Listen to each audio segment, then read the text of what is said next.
made it possible for me to stand those 13 hours. Well, that's the scene in Texas, where later this afternoon a House committee is expected to hear testimony on a bill that would put greater restrictions on late-term abortions. The bill has sparked a series of protests, even an 11-hour-plus filibuster by a state lawmaker who you saw there, who's now become a heroine to many on the left, not just the left, pro-choice people. But passion's running high on both sides of this, and here is just a sample of what's being said. A teenage daughter, and so I want to make sure that I do my part to keep her right. I had my abortion when I was 21.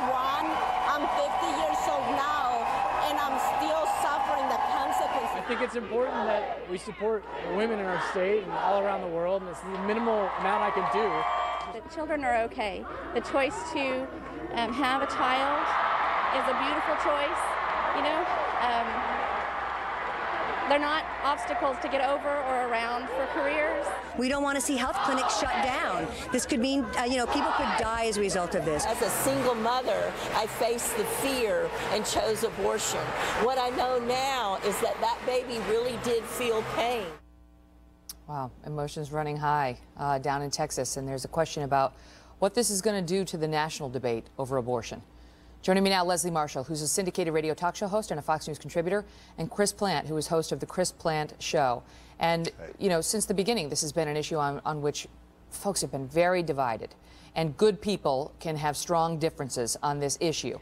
But it is interesting to see this state lawmaker, Wendy Davis, hailed as a heroine.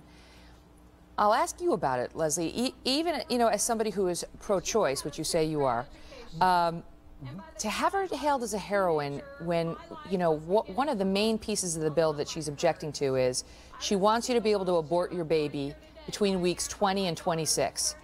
All right, so at that point, she thinks you should still be able to abort a healthy fetus. They're sucking their thumbs at that point, they're kicking, they're yawning in utero. And so this is what she feels, and a lot of people feel the same.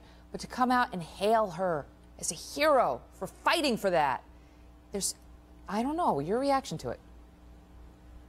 Well, first of all, so everybody is clear, I'm pro-choice, not a choice I would make. You guys know my background, adopted child, daughter after 13 IVF cycles, 11 miscarriages. I certainly wouldn't make that choice.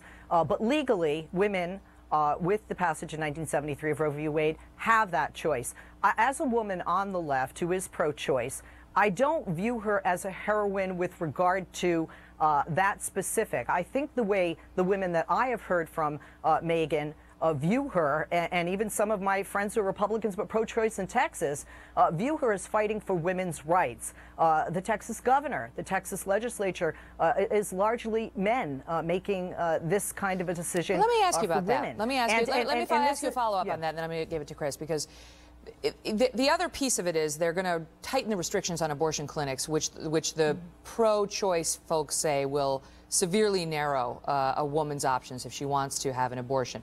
And that piece of it may be less controversial, but I just want to stick with this piece of it now, because women's rights will still be intact even if they lower the weeks from 26 to 20 in terms of being able to abort a healthy fetus.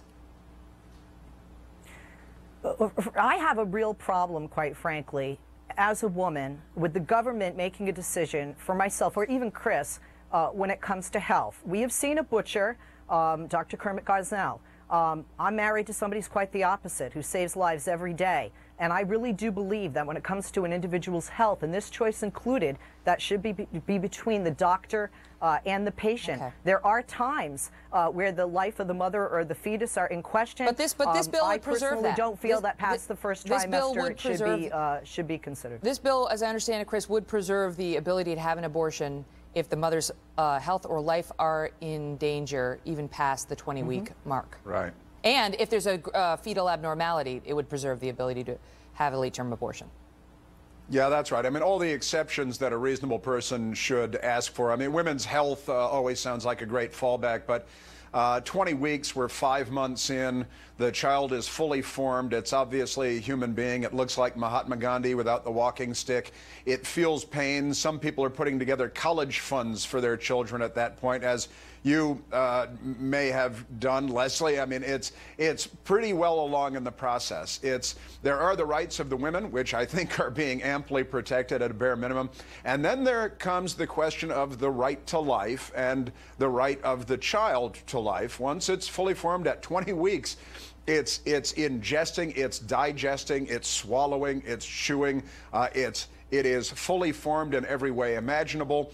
You just leave it alone and it becomes a lawyer, and it's arguing on Fox News 25 years from now. So the question is where you draw the line, and that's what we're having a perfectly reasonable discussion about, I think, in the United States right now. But the fallbacks are becoming more and more absurd, too. It's about women's health. It's about choice. It's about rights.